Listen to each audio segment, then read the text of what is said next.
La qualité de cette maison, de cette propriété, un site parisien assez dense et qui est une sorte d'écrin précieux dans la ville, secret, magique, plein de surprises par la configuration de la maison, par les tracés en ellipse, en œil de Möbius, par les cadrages sur les jardins, par les perspectives.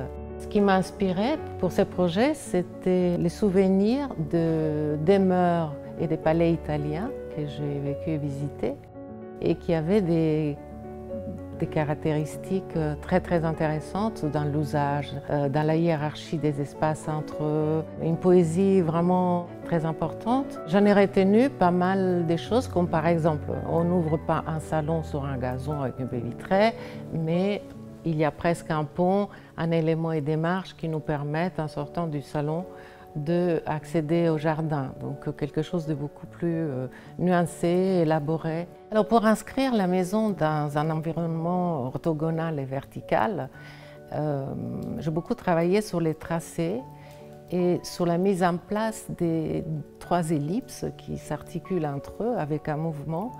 Ça crée une espèce d'œil de Möbius, c'est-à-dire une figure de l'infini. Par cette figure, on arrive à avoir des perspectives et installer vraiment la maison au milieu de ces jardins magnifiques, encadrant que les espaces verts.